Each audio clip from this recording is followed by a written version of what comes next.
Lily's Big Day by Kevin Henkes. One day, Lily's teacher, Mr. Slinger, announced to the class that he was going to marry Ms. Shotwell, the school nurse. Lily's heart leaped. She had always wanted to be a flower girl. "It will be the biggest day of my life," said Mr. Slinger. "Mine too," whispered Lily. At home in her room, Lily practiced being a flower girl. First, she changed into something more appropriate. Then she held her head high and smiled brightly and raised her eyebrows and turned her head from side to side and carried her hands proudly in front of her and hummed, "Here Comes the Bride," and walked the length of her room very, very slowly, back and forth, back and forth, back and forth. "It will be the biggest day of my life," said Lily. "Who are you pretending to be at tonight?" said Lily's mother at dinner. "I'm not pretending," said Lily. "I'm a flower girl." "Who's getting married?" asked her father. "Mr. Slinger," said Lily. "Really?" said her mother. "Really?" said her father. "Really," said Lily. "He's going to marry Miss Shotwell. He told us today. I'm going to be the flower girl." "You are?" said her father. "Did Mr. Slinger ask you?" said her mother. "Not yet," said Lily. At bedtime, Lily's mother said, "Lily, there are so many students in your class. Mr. Slinger couldn't possibly pick just one to be the flower girl." Her father said, "It wouldn't be fair." "He probably has a niece," said her mother. "Maybe Aunt Mona will get married someday," said her father. "Do you understand what we're trying to say?" asked her mother. Lily nodded. "Are you sure?" said her father. Lily nodded again. After her parents left the room, Lily said, "I understand that I'm going to be a flower girl." The next day at school during sharing time, Lily said, "I've always wanted to be a flower girl, even more than a surgeon or a diva or a hairdresser." The following afternoon, when Mr. Slinger had recess duty, Lily picked a handful of weeds at the edge of the playground. She carried the weeds proudly in front of her and walked very, very slowly past Mr. Slinger until the bell rang. Back and forth, back and forth, back and forth. And the morning after that, Lily went to the light bulb lab in the back of the classroom. She drew a self-portrait. "Me, Lily, the world's best and most famous flower girl."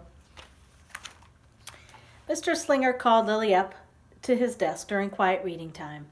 "Lily," he said, "I can tell that you want to be a flower girl, but unfortunately my niece Ginger is going to be the flower girl at my wedding." Lily's heart sank. "But," said Mr. Slinger, "I also want you to know that everyone in the class will be invited to the wedding. We can all dance together at the reception. It'll be fun." Lily's stomach hurt. "This seems really important to you," said Mr. Slinger. Lily's cheeks turned pink.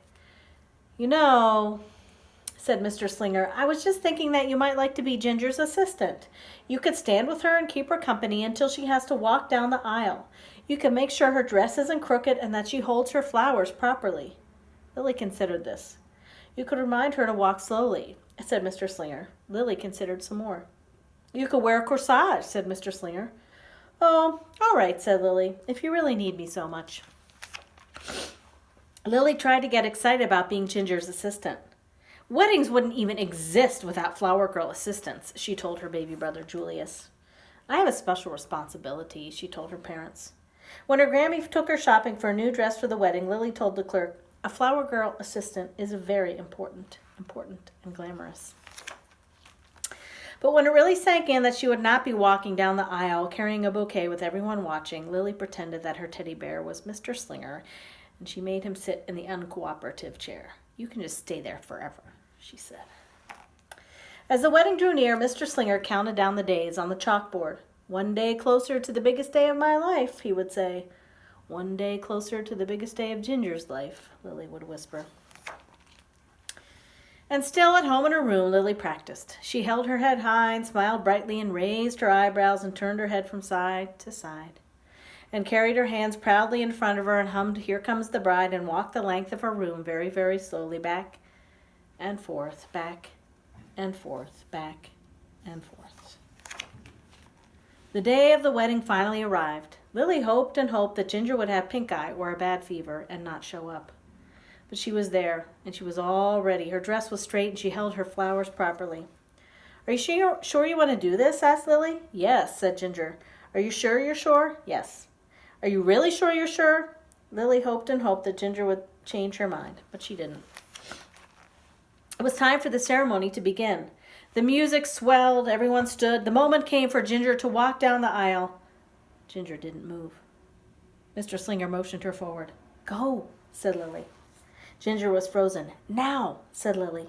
Ginger was as still as a stone. "You can do it," said Lily. But Ginger couldn't. Everyone waited and waited and waited. No one knew what to do, except Lily. Lily scooped up Ginger and said, "Here we go."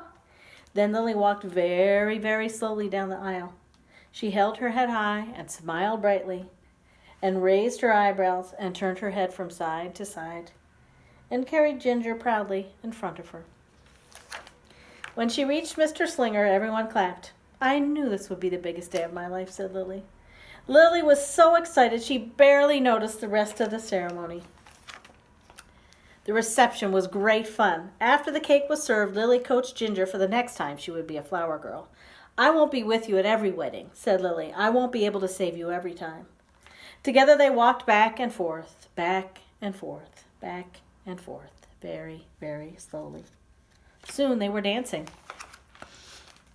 And soon after that, they were joined by Chester, Wilson, Victor, Julius, Mr. Slinger, Miss Shotwell, and many others. "It's interpretive dance," said Mr. Slinger. "We're doing the flower girl," said Lily. Lily's family stayed at the reception until Lily was perfectly exhausted. "But there's something I have to do before we go," said Lily. She needed to find Ginger one last time. And when she did, she said, "Ginger, when I get married, you can be my flower girl."